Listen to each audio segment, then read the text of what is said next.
Hello,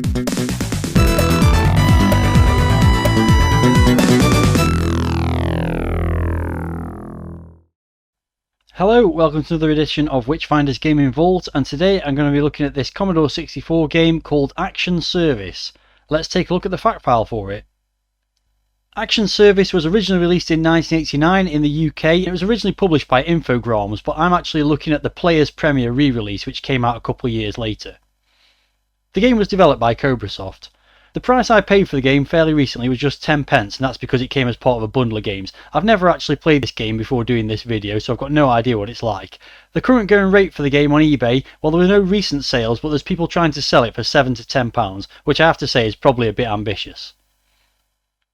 So as usual, I'll begin by looking at the packaging in more detail, and as I've mentioned already, this is the budget re-release of the game. As you can see, still got the John Menzies $2.99 price tag on the corner there. I like that. The actual front cover artwork, nice logo there, and we've got an image of an army guy with a grenade in his hand, and then there's another one in the background as well, some trees and things like that as well, so that's pretty nice. One interesting thing here is this sticker. This title will be electronically duplicated at the service counter. I'll get into what that means in a moment, but let's look at the spine next. As you can see, just says Action Service on it and the Player's Premier logo, and on the back we've got a number of screenshots. There's a title or loading screen there, some kind of menu screen, and then a couple of in-game screenshots. You can see basically just a section in the middle of the screen there where the action takes place. And the overview of the game says, somewhere in a top secret training camp located in Western Europe, final preparations are being made. As one of Europe's elite commandos, you volunteered to join the famous Cobra Command and embark on a vital mission, so crucial that all training is under real-life conditions. Today you must complete your induction course, 4 grueling tasks to be completed. Live or die by your toughness, ability and cunning. Negotiate high walls, ditches, barbed wire fencing, ferocious guard dogs. Demonstrate your skill at using hand grenades and planting bombs whilst avoiding landmines and FM rifle attack. No holds barred hand-to-hand combat. There's a lot going on in this game by the sounds of it, isn't there? So looking at the cassette now, you can see that it hasn't got any specific branding for the game. This relates to that sticker on the front cover. It just says software distributed electronically, and it also, if you zoom in very closely there, it says software on demand. So this was something that I guess some stores did. I've seen these a couple of times before, where they basically had blank cassettes and the inlays out on display, and they just duplicated the games that needed to be duplicated when they were purchased. Not knowing too much about that, but I can only assume that's what it meant. Anyway, moving on to the instructions, and they see again, this seems to correspond with what we've just been looking at, because you've got loading instructions for the Spectrum, Amstrad and Commodore 64 taking up one page on the inlay there on the colour side, and then all the specific instructions for the C64 version are printed in black and white on the inside. So I guess what they had was a generic colour inlay on one side, and then they had specific instructions for the different systems on the other.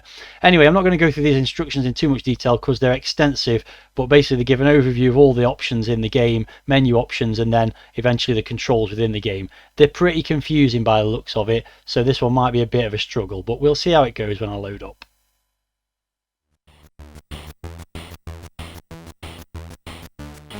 Okay, so the good news is that the cassette does in fact still contain the game. It didn't have something else written over it. And here's the title screen. As you can see, it says Action Service, got images of a couple of soldiers, not particularly well drawn, and the Cobrasoft copyright there as well. So I don't know if this is the game fully loaded, or whether this is just a loading screen. It's going to then go off and load the rest of the game. I'll find out when I press space or fire or something. Oh, the music's fading out. Okay, so that was a loading screen. Oh, those are annoying, aren't they? Where it loads a screen up and then doesn't carry on loading the game in the background. Anyway, there we go. The game is loading. Hopefully it will load up successfully and we can see what kind of a game it actually is. The game has successfully loaded then, and here is the sort of title screen, if you can call it that. There's not really any sort of credits or anything like that on it, or even the name of the game. So you've got this picture of a soldier on the top half of the screen. There's the name of the player, which is currently Alan, and then you've got like on this sort of control panel at the bottom, you can move this cursor around. I don't know what all this stuff does. I've read the instructions. It's very confusing. This is the most important bit. This panel here is where you choose various things to begin the game. One thing I didn't mention was that in the instructions, as I was reading through them while the game was loading, it includes a construction kit, so you can actually make your own courses to move through, which that's actually on the other side of the cassette, so you can load that off the other side if you wanted to. I won't be covering that in this video. I've also already had a couple of playthroughs of the game, and yeah, it's weird. But anyway, let's get on to it. So you're pressing these buttons, you can see the high score table. The option to just quit the game, which I think you do that by pressing this button here. That would be dangerous. It just drops you back out to the introductory screen when you switch on the C64, I assume. But don't press that. Strangely, sometimes when you move the cursor thing to the left, it goes right first. Anyway, weird. So this one here is where you select your player, so you can skip between them with these arrows on the left and right hand side, and then when you decided which player you want to overwrite, and it's basically all the same people, you can why you pick one over the others, but you press this button here and you can type your own name in, which is what I'm about to do. So there we go, that's that done. And then I'll go to this one on the right, top right, in a minute, but across the bottom you've then got a bunch of other buttons you can press to continue to be able to load scores in. That one doesn't really seem to do anything, probably tells me in the instructions, but I forgot. Then you've also got the overview of how you've performed in the different tasks for the game you're about to play, and also another thing that is the top scores of each of the different courses you go through, I guess that is. Yeah, so there's a lot of different stuff to choose from, but the most significant one is when you press this button, the top right one, and then you use the arrows. It's really strange how sometimes it just goes the other direction when you push it. I don't know why it does that, but anyway, you've got the choice of a physical, risk, combat, CCS, which is from the construction kit, so you have to presumably load that up. I'm not going to be bothering with that. And a combi, presumably all of them together. I'm not going to be messing around with that either. I'm just going to do a playthrough of each of these different first three, so physical, risk and combat. Presentation is pretty nice. There's no music in the game, either on this screen or when you get into the game, but overall the graphics are quite nice, the presentation is nice. It's just there's a lot going on and it's probably overkill. So anyway, what I'm going to do now is press the button, the big square button in the middle here, to start the first of the three challenges. Okay, so here you go. As you can see, the views changed slightly. Significantly, the bottom left, you've got the timer ticking down, and obviously you've got the play area in the middle of the screen here. It's just this bar in the middle of the screen. And what you've got to do, as far as I can make out from the instructions and the controls, is basically just move from left to right and achieve as much as possible. So what's a bit strange is I'll just start. You can run from left to right, but you can't move back the other way. But if you push back, you've crouched down, you can then walk along the ground, or crawl along the ground. Pushing up, you can also do push-ups, which it asks you to do at various points in the game. Pressing fire, you end up back on your knees, and then pressing fire again, you end up stood up. And when you push down on your knees, you can also push right to pick things up. And also, if you push up when you're in this standing up stance, you go into a combat mode, which allows you to do hand-to-hand combat. And also, if you press fire when you're in the standing up mode, you draw a gun, and then you can actually turn around and point the other direction. So wow, there's a lot going on here, and remembering the controls at the right time is tricky. But basically the beginning of the game is simply a practice sort of physical mode, so you can just run from left to right, jumping over things. You can also crouch down and wiggling the joystick left to right. You can go crawl. I don't know if I'm crawling behind that or through it. It looks like a tube that I'm crawling through. There's not much in the way of sound effects. The graphics are pretty nice. The animation's good. Oh, I've crashed into a wall there. See, in the instructions, it says you can climb over that wall by pushing the fire button and right, but it just doesn't seem to work. So what I found is instead, what you can do is just go behind it. Yeah, it's weird. So if I stand up again, hopefully I can jump over that. Yeah, see, I've definitely got to crawl through that or behind it or whatever. But yeah, the graphics are pretty nicely drawn. Lots of definition on the objects. Obviously a lot of grey because it's all army, industrial area that I'm training in or whatever. But Yeah, it's alright. Oh, so yeah, see, now it's stopped me. I've got to do some push-ups. So you've got to quickly do 10 push-ups. You see the thing came up at the top of the screen. When you finish them, then you can just get up and carry on. I think that's a landmine there, so I've certainly gone into that and it's exploded previously. So again, you've got to wiggle the stick. It doesn't really respond that well to being wiggled faster. You just got to sort of do your timing right or whatever. Jump over that. Jump over that. Yeah, you definitely can't jump over these walls, but you're supposed to be able to climb. But I've never managed to do it. You stand next to it, you just, yeah, I don't know. It just doesn't work.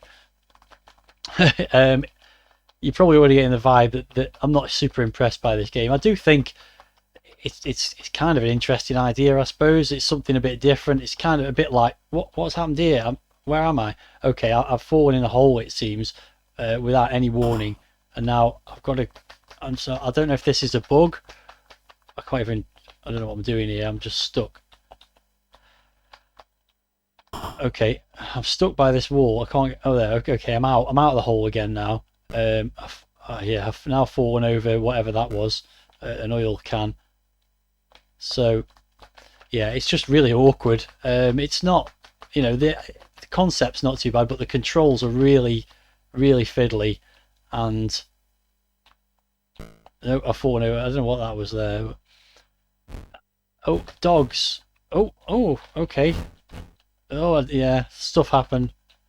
So there's some like monkey bars, whatever you call them, above me, which you've got to jump onto and move along, I think, but I didn't make a very good job of it. Fall over that thing as well.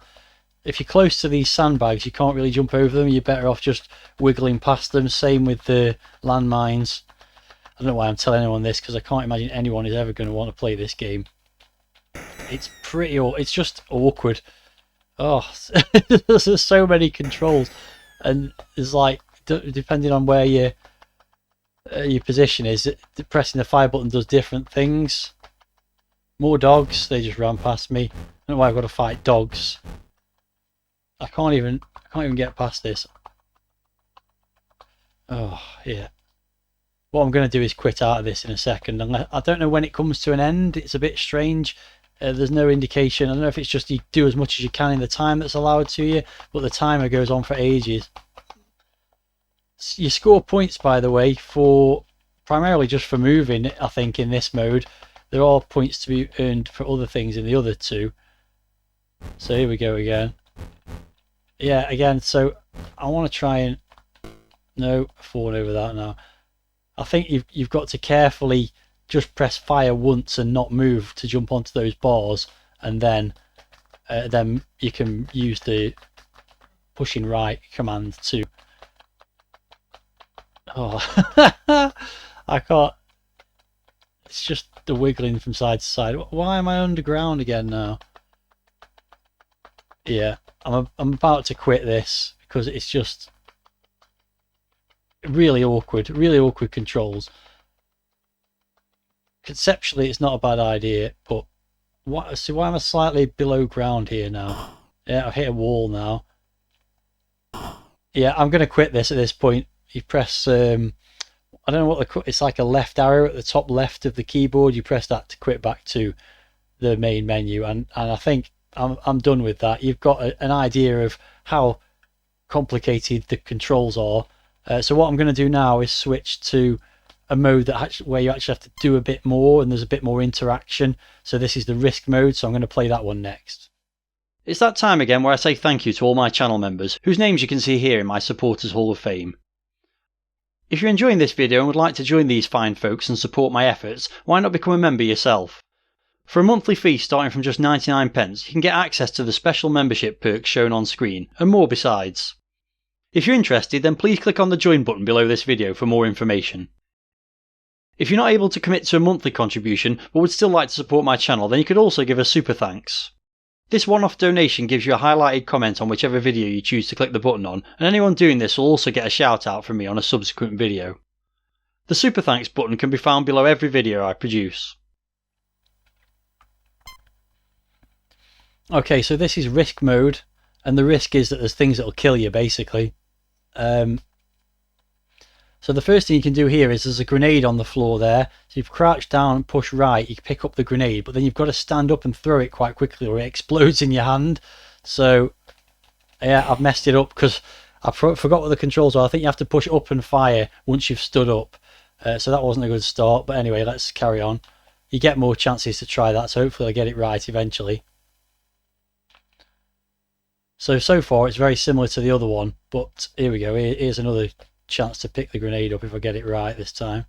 Okay, there we go. So I threw the grenade, it exploded a bit further along. You're not really throwing it at anything, and I got 100 points for that, so great. I'm going to skip past that grenade there. You've seen that. I might give another one a go later on, but for now I just want to move a bit forward, because now you get enemy or fire coming at you from the left hand side of the screen, so you've just got to time the right moment to let's just do this again.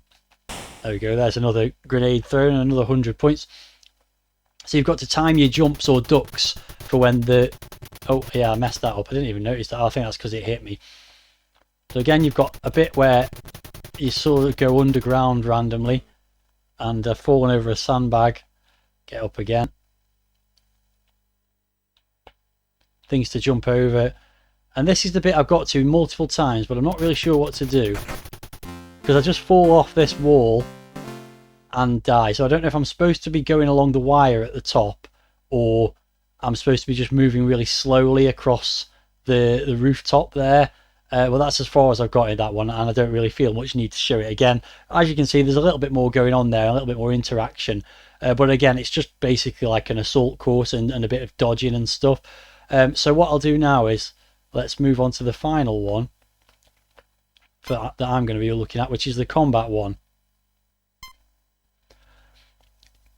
Okay, so same idea, sideways scrolling, but now you've got enemies to handle as well. And straight away I blew myself up, or I got blown up by a guy throwing a grenade at me, so not a good start. But as you can see now, you've actually got the opportunity to interact with enemies if you get it right. Just keep falling over the same thing over and over again. Dogs again, just attack me from behind. I can't turn around, I don't know what I'm supposed to do. Maybe jump them. So the guy runs up behind me and just kicks me. I don't know what I'm supposed to do. I can't turn around as far as I'm aware. Okay, so I got some points for throwing a grenade there. Hit something. Probably have to wiggle past this one on the ground.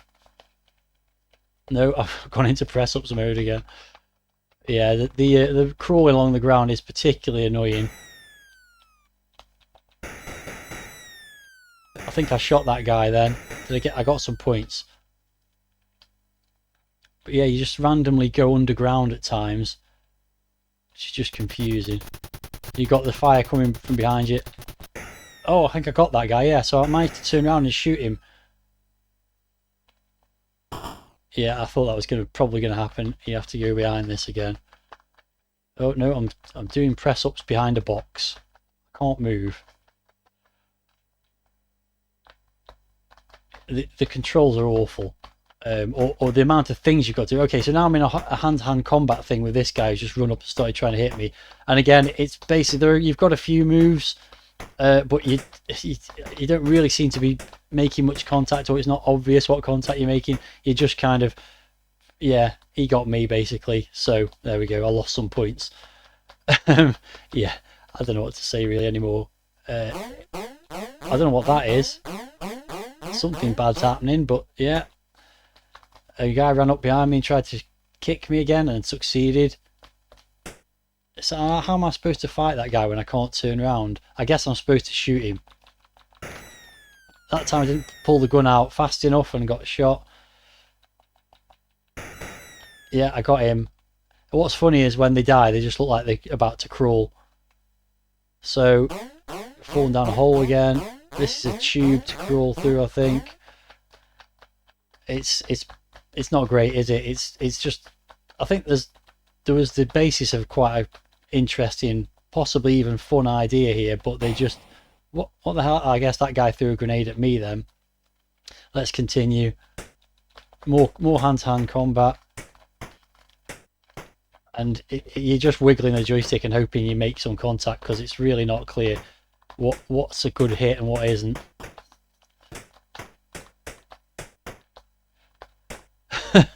Yeah, he got me again.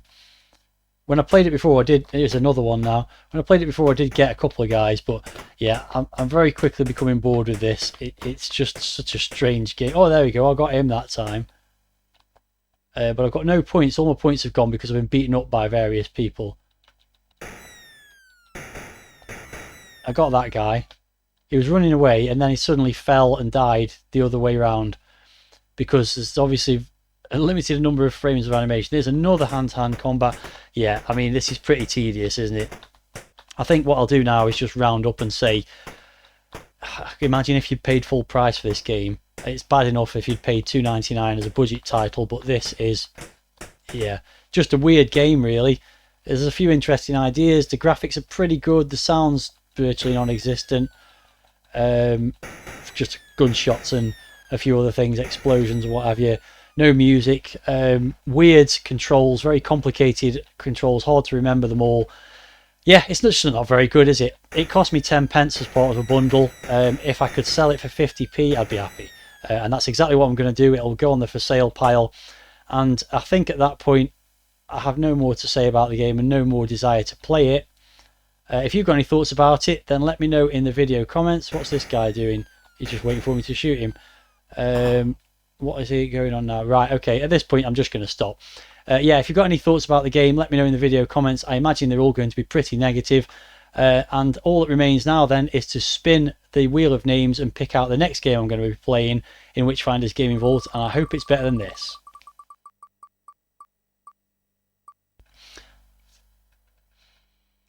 So next time around, I'm going to be playing Vacuumania on the MSX, and I think that's a pretty simplistic game from what I've seen of it, but I still bet that I enjoy it more than I do this one. So anyway, thanks very much for watching this video. Well done to you if you stuck through it, and until the next time, see ya.